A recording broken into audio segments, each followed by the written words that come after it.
నమస్తే అండి. ఈరోజు మనం మాట్లాడుకోబోయేది గజకేసరి యోగం గురించి. చాలామందికి గజకేసరి యోగం అంటే అది చాలా మంచి యోగాన్ని ఇస్తుంది. అది అందరి జాతకాల్లో కూడా కనిపిస్తాయని కామన్‌గా అందరూ అనుకుంటుంటారు. అది గజకేసరి యోగం అనేది అసలు ఏ లగ్నాలకు ఉంది అనేటువంటిది ఇక్కడ చూడండి ఒకసారి. ఫస్ట్ ఈ గజకేసరి యోగం ఇచ్చే గ్రహాలు గురువు, చంద్రుడు వీళ్ళిద్దరు ఇస్తారు.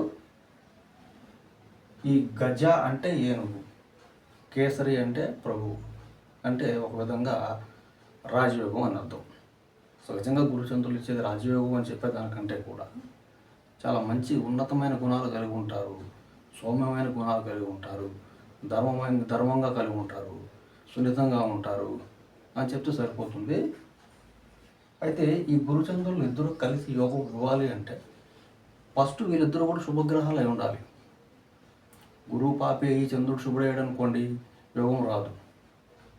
చంద్రుడు పాపే గురువు శుభుడైనా రాదు. వీళ్ళిద్దరూ కూడా కలిసి శుభగ్రహాలుగా ఉంటేనే ఆ యోగం అనేది వస్తుంది. చూడండి, ఇక్కడ గురువు శుభగ్రహాలుగా ఉన్న లగ్నాలు ఇవి: మేష లగ్నము, కర్కాటక లగ్నము, సింహ లగ్నము, వృశ్చిక లగ్నము, ధనుసు లగ్నము, మీన లగ్నము. అదే చంద్రుడు చూసుకుంటే మేషము, కర్కాటకము, తుల, వృశ్చికం, మీనం ఈ లగ్నాలకు ఈయన శుభగ్రహంగా ఉన్నాడు. ఈ కామన్గా ఎవరున్నారు ఇక్కడ చూడండి, మేషం. రెండు గ్రహాలు కూడా మేషానికి శుభగ్రహాలుగా ఉన్నాయి. అలాగే కర్కాటకానికి శుభగ్రహాలుగా ఉన్నాయి. ఇక సింహానికి లేదు, తులక లేదు. ఎందుకంటే సింహానికి గురువు శుభగ్రహం అయితే చంద్రుడు పాపిగా ఉన్నాడు.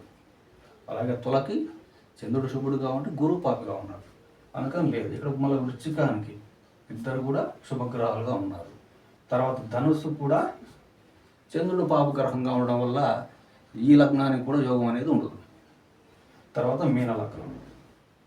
ఇది మొత్తం మీద చూడండి, మేషము, కర్కాటకము, వృశ్చికము, మీనము. ఎన్ని లగ్నాలు అయినాయి? 1, 2, 3, 4. ఈ 4 లగ్నాలకు మాత్రమే ఈ గజకేసరి యోగం అనేది ఉంటుంది. అప్పుడు ఈ కోణాల్లో గురువు అంటే గురువుకి కోణాల్లో చంద్రుడు ఉండాలా లేక కేంద్రాల్లో ఉండాలా అనే ప్రశ్న చాలామందికి వస్తుంది. ఎందుకంటే కొన్ని గ్రంథాల్లో కేంద్రాలని చెప్పారు, కొన్ని గ్రంథాల్లో కోణాలని చెప్పారంటే గురువుకి కోణ చూపులని ఉంటాయి సహజంగా. కానీ గురువు కేవలం చంద్రుడు చూస్తే సరిపోదు, ఎందుకంటే ఇద్దరు కలిసి కదా యోగం ఇచ్చేది.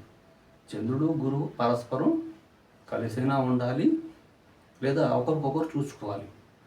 కాబట్టి కోణాలుగా చెప్పుకొని 5, 9 స్నానాల్లో గురువుకి చంద్రుడు ఉన్నా మంచిది కాదు. ఇది యోగం ఇవ్వదు.